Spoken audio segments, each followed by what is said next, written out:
Assalamualaikum warahmatullahi wabarakatuh. Jumpa lagi di channel Pojok Parenting.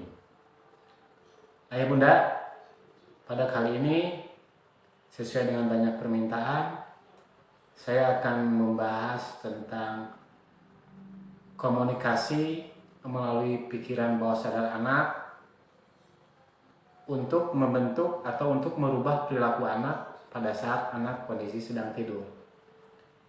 Apakah bisa merubah perilaku anak pada saat anak sedang tidur? Tentu saja bisa. Bahkan ayah bunda pun bisa melakukan hal itu.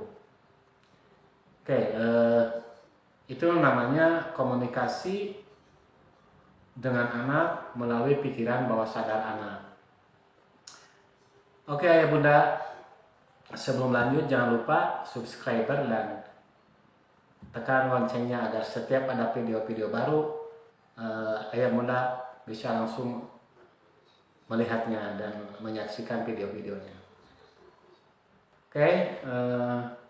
Pada kesempatan hari ini materi yang sedikit berbeda ya dengan materi-materi sebelumnya, karena materi ini kita akan berbicara masalah pikiran bawah sadar anak.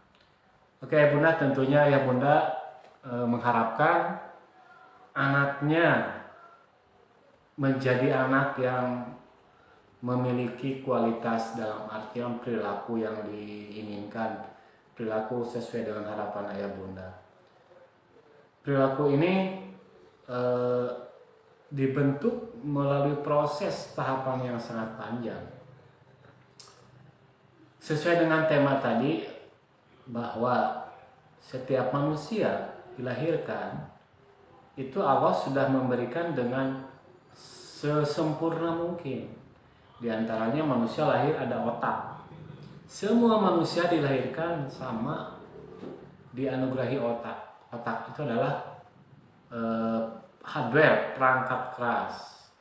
Adapun softwarenya, perangkat lunaknya adalah pikiran. Ada otak, ada pikiran. Setiap manusia diberikan otak, namun tidak setiap manusia memiliki pikiran yang sama.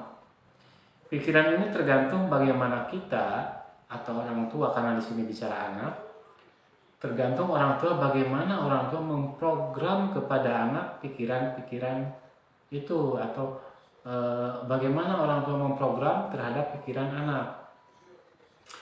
Orang tua terkadang tidak sadar ketika memasukkan program ke dalam pikiran anak. Ini.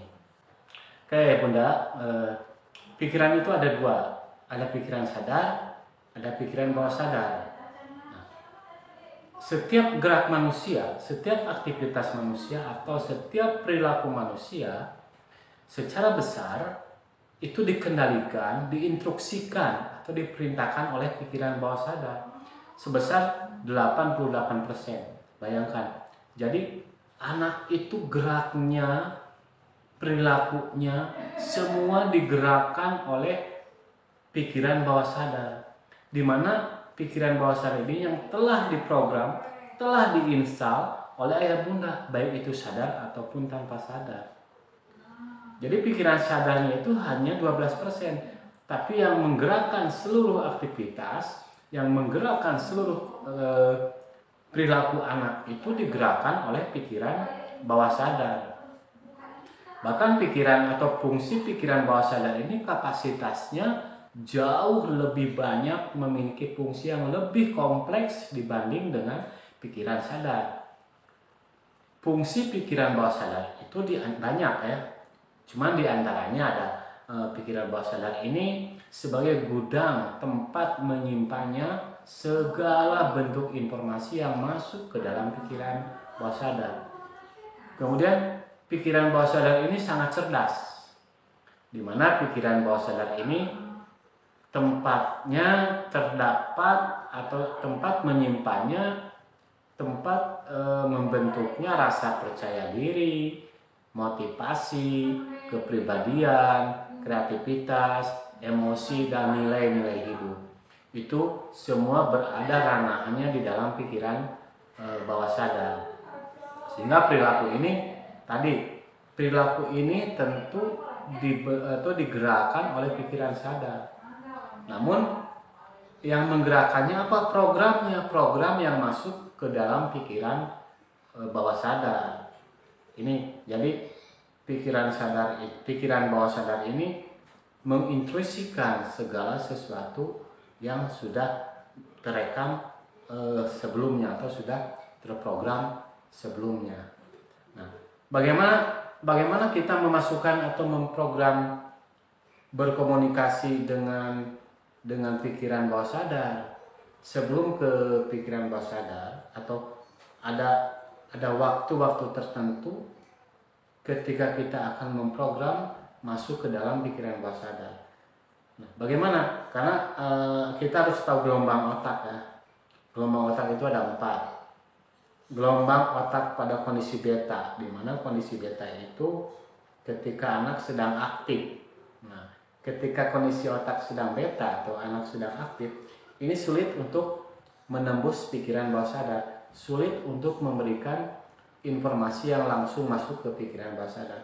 Sehingga ketika orang tua menasehati, ketika orang tua menyuruh, itu kalau kondisi gelombang anak dalam kondisi beta, ini sulit untuk masuk. Sehingga banyak anak yang dalam tanda kutip, menurut orang tua bandel, susah diatur, karena orang tua ketika memberikan nasihat, kondisi anak sedang dalam kondisi gelombang otaknya beta. Yang kedua, kondisi atau gelombang otak pada kondisi alfa, di mana kondisi alfa ini tubuh dan pikiran sedang rileks. Nah, kondisi ini masuk instruksi apapun akan masuk ke dalam pikiran bawah sadar sehingga menjadi sebuah program. Yang ketiga, gelombang otak theta.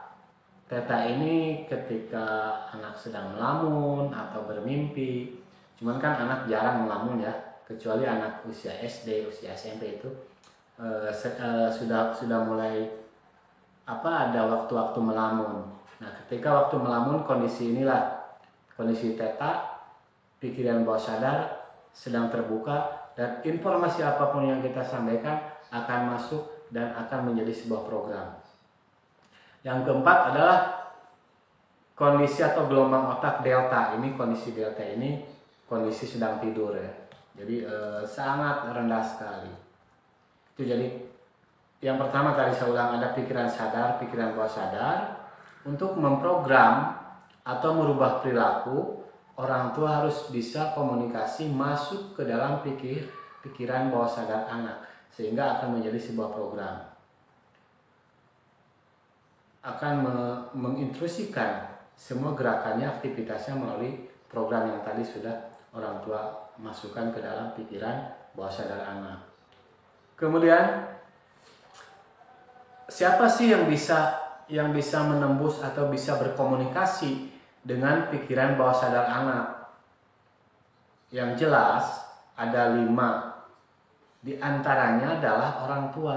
Nah, orang tua yang sangat efektif komunikasi dengan anak melalui pikiran bawah sadar anak. Bagaimana caranya? Bisa melalui pengulangan. Nah, ini yang sering terjadi tanpa sadar, orang tua memprogram ke dalam pikiran bawah sadar anak melalui kalimat-kalimat pengulangan. Contoh begini misalkan, banyak orang tua yang mengatakan, udah nak, kamu nggak akan bisa melakukan ini. Nah, itu ketika mengatakan kamu nggak akan bisa melakukan ini, dan kalimat itu sering dilakukan, sering diucapkan kepada anak, maka masuk ke dalam pikiran bawah sadar anak dan itu menjadi sebuah program. Sehingga ketika anak akan melakukan sesuatu, maka pikiran bawah sadar menginstruksikan, kamu tidak akan bisa, ya maka tidak bisa. Atau banyak orang tua yang mengatakan, kamu dasar malas, bahasa ini sering diucapkan, kalimat ini sering diucapkan, sehingga menjadi sebuah pengulangan. Ketika terus diulang-ulang, maka akan masuk ke pikiran bawah sadar anak. Jadilah anak itu malas, karena terprogram di dalam pikiran bawah sadar tadi bahwa kamu itu malas. maka terus terulang menjadilah malas. Kemudian bagaimana untuk merubah perilaku anak yang memang sudah memiliki program negatif, misalkan contohnya anak itu sulit belajar, malas belajar. Itu bisa ayah bunda melakukan dengan komunikasi melalui bawah sadar, pikiran bawah sadar, di mana pada saat kondisi anak sedang tidur. Ini bentar lagi atau pada kesempatan ini akan saya simulasikan atau praktekkan. Oke, saya simulasikan ya. Nanti ayah bunda bisa mempraktekannya bagaimana merubah perilaku anak pada saat anak sedang tidur. Ada 4 langkah.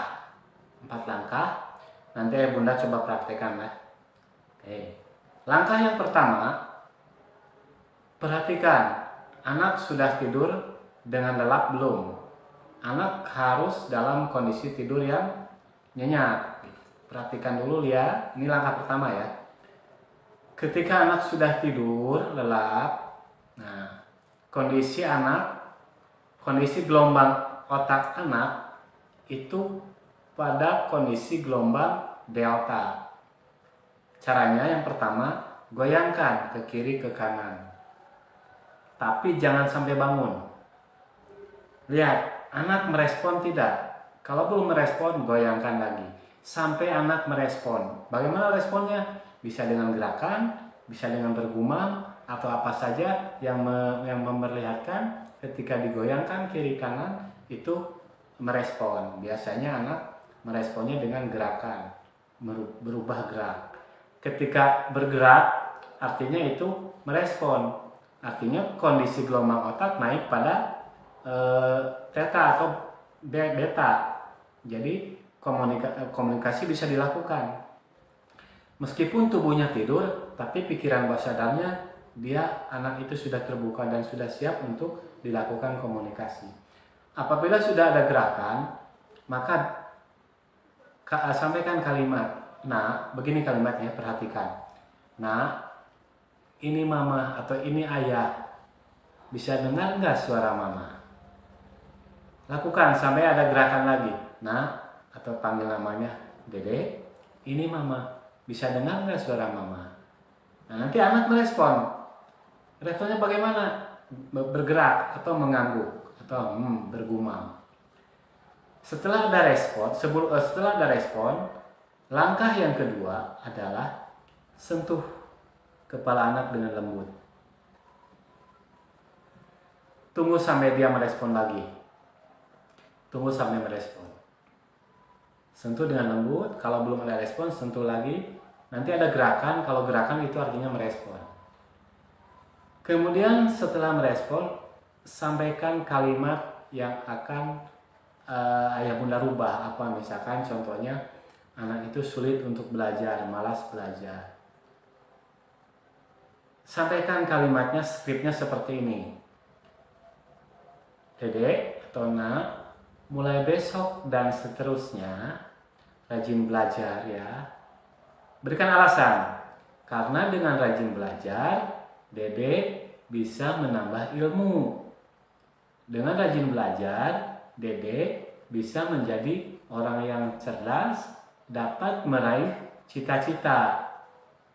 Tuh, sampaikan itu sampai 3 atau 4 kali. Saya ulang ya.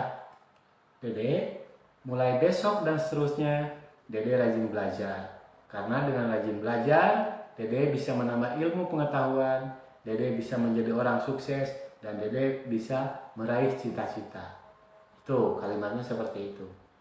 Kemudian langkah yang keempat, yang terakhir nih, kembalikan gelombang otak ke anak kondisi tidur lagi. Usap lagi dengan lembut. Bagus nak atau bagus deh. Mama sangat sayang. Dan ayah sangat sayang atau siapapun itu. Cium keningnya. Sekarang silakan Dede tidur lagi. Nah itu cara berkomunikasi atau cara merubah perilaku anak dalam kondisi anak sedang tidur. Itu bisa dilakukan 3 malam berturut-turut. 3 malam berturut-turut seperti itu.